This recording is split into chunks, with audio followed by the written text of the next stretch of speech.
तेलंगाना के वजीर श्रीधर बाबू ने कहा कि सरकारी मुलाजिमीन की रिटायरमेंट की हद उम्र में इजाफा करने का कोई मंसूबा नहीं है। रियासत में ये अफवाहें गर्दिश कर रही है कि हुकूमत सरकारी मुलाजिमीन की रिटायरमेंट की उम्र बढ़ाने वाली है। इस सिलसिले में वजीर आईटी श्रीधर बाबू ने अहम ऐलान किया। सेक्रेटेरिएट में मीडिया से बात करते हुए उन्होंने कहा कि कांग्रेस हुकूमत के पास सरकारी मुलाजिमीन की रिटायरमेंट की उम्र बढ़ाने का कोई मंसूबा नहीं है। उन्होंने बताया है कि हुकूमत तेलंगाना में एक ड्राई पोर्ट बनाने के लिए काम कर रही है, जो नॉर्थ कॉरिडोर में कायम किया जाएगा। ये प्रोजेक्ट सरकारी और खानगी शराकतदारी से मुकम्मल किया जाएगा और इसके लिए तमाम मंजूरी हासिल कर ली गई है।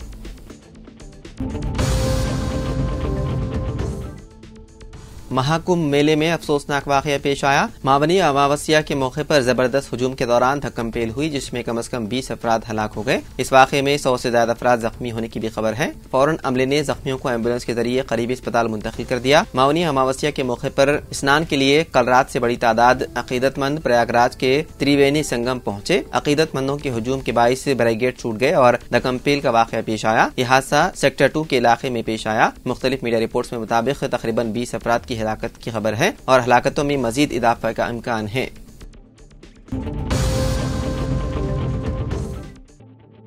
31 जनवरी को नए उस्मानिया जनरल अस्पताल की संग बुनियाद की तकरीब से पहले वजीर सेहत दामोदर राज नरसिम्हा ने नए डिजाइन किए गए मंसूबों का जायजा लिया। यह तकरीब गोशा महल पुलिस एकेडमी के मैदान में होगी, जहां वजीर आला रविंद्र रेड्डी संग बुनियाद रखेंगे। वजीर मौसूफ ने तकरीब की तैयारियों का जायजा लिया और ओहदेदारों को हिदायत दी कि वो इंतजाम को यकीनी बनाएं। उन्होंने जोर दिया है कि नए अस्पताल को उस्मानिया अस्पताल की तारीखी अहमियत को बरकरार रखना चाहिए और आला मियार के मियारात पर पूरा उतरना चाहिए।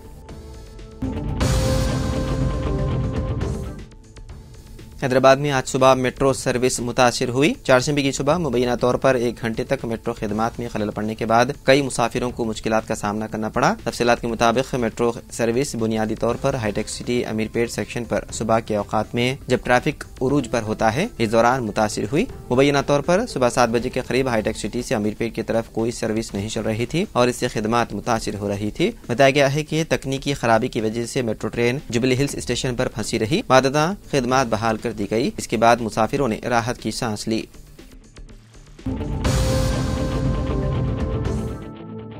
तेलंगाना हायर एजुकेशन काउंसिल की जानिब से रियासत की यूनिवर्सिटीज में प्रोफेसर्स की मखलूआ जायदादों पर तकर्रुरात को आइंदा जॉब कैलेंडर में शामिल करने की हुकूमत से दरख्वास्त करने का मंसूबा तैयार किया गया है। तेलंगाना हायर एजुकेशन काउंसिल ने प्रोफेसर्स की तकर्रुरात के लिए अपनाए जाने वाली तरीक़ेकार का तयन करने के लिए एक कमेटी तश्कील दी है। कमेटी ने गुज़िश्ता साल नवंबर में ही ये वादे कर दिया है कि रियासत की 11 यूनिवर्सिटीज में 2817 के मुंजमिला 260 प्रोफेसर्स की जायदादें मखलूआ हैं। दिसंबर तक उनकी तादाद बढ़कर 2070 तक पहुँच जाने का अंदाजा लगाया गया है। मजीद के नई वुमेन यूनिवर्सिटी के अलावा महबूबनगर में 11 और इंजीनियरिंग कॉलेजेस कायम हुए, जिसके लिए नई जायदादें मंजूर करने से जायदादों की तादाद में मजीद इजाफा हो जाएगा। बावसूख जरा से पता चला है कि वज़ीर आला रविंद्र रेड्डी जल्द वाइस चांसलर का इजलास तलब कर रहे हैं, जिसमें तेलंगाना हायर एजुकेशन काउंसिल के सदरनशीन बालाकृष्णा रेड्डी यूनिवर्सिटी के मुश्तरका मसाइल पर पावर पॉइंट प्रेजेंटेशन पेश करेंगे। तब यूनिवर्सिटी की मखलूआ जायदादों पर तबादला ख्याल होने का कवी इम्कान है।